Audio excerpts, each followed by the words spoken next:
ወፍ መኖሪያ ጎጆዋን ለመስራት 2 ቀን ይበቃታል። አይጥ ጉድጓዷን ለመቆፈር ከ1 ቀን በላይ አትፈልግም። ምጡቅ አእምሮ አለኝ የሚለው የሰው ልጅ ግን 30 ዓመት ሙሉ እንደ ባሪያ ሰርቶ የጎኑን ማረፊያ ጎጆ መቀለስ አይችልም። ሕይወት እንዲህ መሆን አልነበረባትም። በ21ኛው ክፍለ ዘመን የሰው ልጅ ለኑሮ መሰረታዊ የሆኑትን ምግብ፣ መጠለያ፣ ልብስና መድኃኒት ለማግኘት እንዲህ መቸገር አልነበረበትም። እነዚህን ነገሮች ለሰው ልጅ በቀላሉ ማቅረብ ያልቻለ ስልጣኔ አልለውም። በጣም የሚያስፈልጉንን ነገሮች የሚያስወድድ ስልጣኔ ምን ይጠቅመናል? በግሌ የሰው ልጅ በምድር ላይ መኖር ከጀመረበት ጊዜ አንስቶ ከስልጣኔ ራቀውና ኋላ ቀር የሆነው ዘመን ይሄኛው ዘመን ይመስለኛል። በምድራችን ላይ ብዙ ዩኒቨርሲቲዎች የተገነቡት በዚህ ዘመን ነው። ብዙ ሰዎች ዩኒቨርሲቲ ገብተው በዲግሪ የተመረቁትም በዚህ ዘመን ነው። ሆኖም አልሰለጠነም በምንለው ዘመን እንኳን እንደ ልብ ይገኙ የነበሩ የሰው ልጅ መሰረታዊ ፍላጎቶች የቅንጦት የሆኑበት ዘመንም ይሄው የምንኖርበት ዘመን ነው። ለሰዎች ሁሉ መናገር የምፈልገው አንድ ምክር አለኝ። ሕይወት ቀላል ናት። ሕይወት ቀላልና አስደሳች እንደሆነች ነው የማውቀው። ተወልጄ ያደግኩት በሰሜን ምስራቅ ታይላንድ ገጠራማ ክፍል ነው። እዛ የምንኖረው ምንም ሳይጎድለን ሕይወት ቀሎን ደስተኛ ሆነን ነው። ይህ ሁሉ በዚሁ ቢቀጥል ምን ነበረበት? ነገር ግን አልቀጠለም። አዳዲስ ሰዎች ከከተማ ወደ መንደራችን መጡ።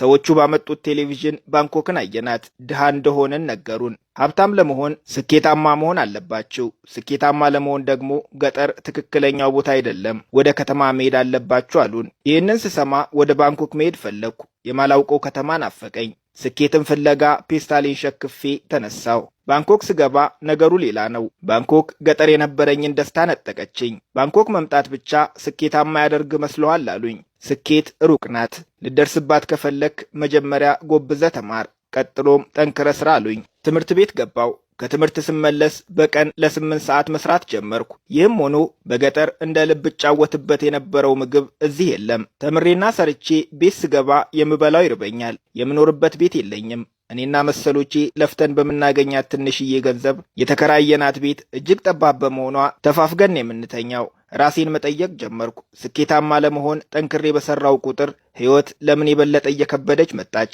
በጥረቴ ልክ ሕይወት እየቀለለችኝ ካልመጣች የሆነ ልክ ያልሆነ ነገር አለ ብዬ አመንኩ። በትምህርቴ ገፍቼ ዩኒቨርሲቲ ገባው። የዩኒቨርሲቲ ሕይወት በጣም ከባድ ነው። ሲጀመር ትምህርቱ አሰልቺ ነው። በዩኒቨርሲቲ ያሉ የአብዛኞቹን ፋኩልቲዎች ኮርሶች ለመመልከት ሞክሬያለሁ። የሚያንጽና ለማህበረሰብ ጥቅም የሚያስገኝ ትምህርት ማግኘት አልቻልኩም። አርኪቴክቸር ወይም ኢንጂነሪንግ ብትማሩ ተመልሳችሁ ስትመጡ ተፈጥሮን እያጠፋችሁ ኮንክሪት ነው የምትገነቡት። የእርሻ ሳይንስ ብትማሩ በሰላም ምርት ይሰጥ የነበረን አፈርና ውሃ እንዴት በኬሚካል እንደምትበክሉት ነው የሚያስተምሯችሁ። አንድ የገባኝ ነገር በጣም በተማርን ቁጥር ሕይወት በጣም እየከበደች ትሄዳለች። ለምንድን ነው እዚህ የመጣሁት ብዬ አሰብኩ። ገጠር እያለው በቀን ለ2 ሰዓት በዓመት ለ2 ወር ብቻ ነበር የምንሰራው። አንዱን ወር ሩዝ እንዘራለን። ሩዙ ሲደርስ ለ1 ወር እናጭዳለን። የተቀረው 10 ወር ነፃ ነው። ታይላንድ ብትመጡ በየወሩ ታላላቅ ፌስቲቫሎች አሉን። ምክንያቱም ጊዜያችንን ምን እናድርግበት? ምግብ ካለ፣ ነፃ ጊዜ ካለ መብላት መጠጣትና መዝናናት ነው ስራችን።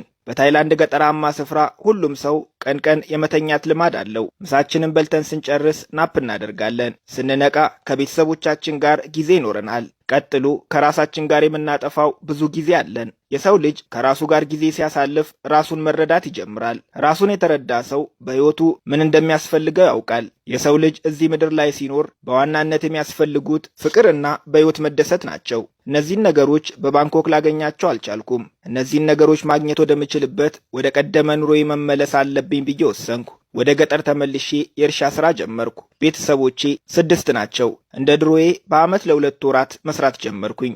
6 ቤተሰቦች በዓመት ከግማሽ ቶን በላይ አንበላም። በመሆኑም በዓመት ውስጥ ያመረትነው ምርት ስለሚተርፈን ግማሹን መሸጥ ጀመርን። 2 የጉድጓድ ውሃዎች ቆፈርኩ። በውሃው አሳ ማርባት ጀመርኩ። ከጎን የአትክልት ሥራ ጀመርኩ። ግማሽ ሄክታር በሆነው የአትክልት ስፍራ ከቤተሰቦቼ ጋር በቀን ከ15 ደቂቃ በላይ አጥፍተን አናውቅም። ነገር ግን ከ30 አይነት በላይ የጓሮ አትክልቶችን ማምረት ቻልኩ። ይህንንም 6ታችን ብቻ በልተን ስለማንጨርሰው ለገበያ ማቅረብ ጀመርን። በዚህም ተጨማሪ ገቢ ማግኘት ቻለን። ሕይወት እንዲህ ቀላል ሆና ሳለ ለምንድን ነው ያወሳሰብኳት ብዬ የባንኮክ ሕይወቴ ትዝ እያለኝ ተገረምኩ። ትምህርቴን ቀጥዬ ቢሆን በባንኮክ ለ7 ዓመታት መቆየት ነበረብኝ። በቀን ለ8 ሰዓት ሰርቼ ተምሬ ጠግቤ እንኳን ለማልበላበት ሕይወት እሰቃይ እንደነበር ሳስብ በውሳኔ ኮራው። የማውቃቸው ከክፍላችን አንደኛ ይወጡ የነበሩ ጥሩ ሥራ በጥሩ ደሞዝ አገኙ ተብሎ የተዘመረላቸው ሰዎች 30 ዓመት ተቀጥረው ሰርተው ዛሬም የራሳቸው ቤት የላቸውም። በደህና ጊዜ ትምህርቴን አቋርጬ ገጠር የገባሁት እኔ ዲግሪ ሳይኖረኝ እነሱ ጥሩ የሚሉት ስራ ሳይኖረኝ ቀኑን ሙሉ መስራት ሳይጠበቅብኝ የራሴን ቤት ለመገንባት የወሰደብኝ ጊዜ 3 ወር ብቻ ነው። ከጓደኛዬ ጋር ሲነጻጸር እሱ ዛሬም የቤት ባለቤት ስለመሆን ሲጨነቅ እኔ 29 ዓመት ከ9 ወር ነፃ ጊዜ አለኝ ማለት ነው። ሕይወት ቀላል ነው የምለው ለዚህ ነው። በ3 ወር መገንባት የምትችለው ቤት 30 ዓመት ሙሉ እንዲያስጨንቅ ከፈቀድክ በገዛ እጅ ሕይወትን እያከበድካት ነው ማለት ነው። በየዓመቱ አዳዲስ ቤት እገነባለሁ። አሁን ላይ ጭንቀቴ እንዴት ነው የቤት ባለቤት የመሆነው ሳይሆን ዛሬ ደግሞ የትኛው ቤት ነው የማድረው የሚል ነው። ሌላው የባንኮክ ነዋሪዎችን ሕይወት የሚያከብደው አለባበስ ነው። መጀመሪያ ቆንጆ አይደለንም ብለው ያስባሉ።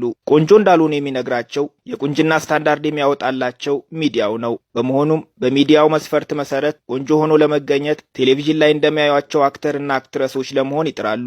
ሜካፕ፣ ልብስ፣ ጫማ፣ የሚቀቡት ሽቶ ራሳቸውን ለመሆን ሳይሆን ቆንጆ ናቸው ብሎ የሚያስቧቸውን ሰዎች ለመምሰል ነው። እኔ ከብርድ የሚከላከለኝን ልብስ ገዝቼ ለመልበስ ከ1 ወር በላይ መቆጠብ አይጠበቅብኝም።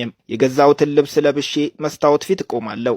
ሁሌም አዲስ ልብስ ለብሼ መስታወት ፊት በቆምኩ ቁጥር ራሴን መልሼ ሳየው አልለወጥም። መስታወት ውስጥ የሚታየኝ ሰው በፊት የማውቀው ሰው ነው። ውድ ልብሶች ማንነቴን ካልቀየሩት ለምንድነው ውድ ልብሶችን የምፈልገው ብዬ አሰብኩ። ፋሽን ለምንድነው የምከተለው? ምክንያቱም ሰዎች ፋሽንን መከተል ፋሽንም መጓዙን አያቆምም። ፋሽን መቼም የማይደረስበት ነገር ነው።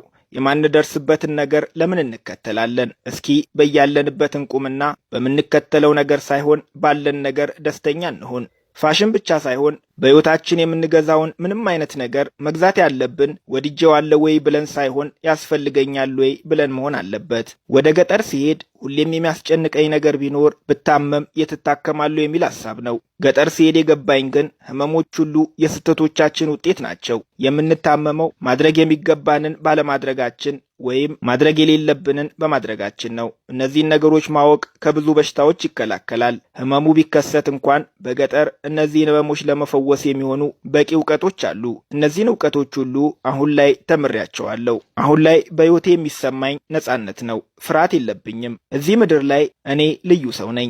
እኔን የሚመስለኝ እንደሌለው ሁሉ እኔም ማንንም መስዬ መኖር አልፈልግም። እኔ የተበላሸውን ማንነቴን አስተካክዬ የራሴን ሕይወት እየመራው ነው። ከዩኒቨርሲቲ ማቋረጤን፣ ከከተማ ወደ ገጠር መግባቴን እንደ ጅልነት የሚያዩት ነበሩ። እንግዲህ ምን ማድረግ እችላለሁ? ሰው ነኝና የራሴን እንጂ የሰዎችን ጭንቅላት መቀየር አልችልም። አመሰግናለሁ።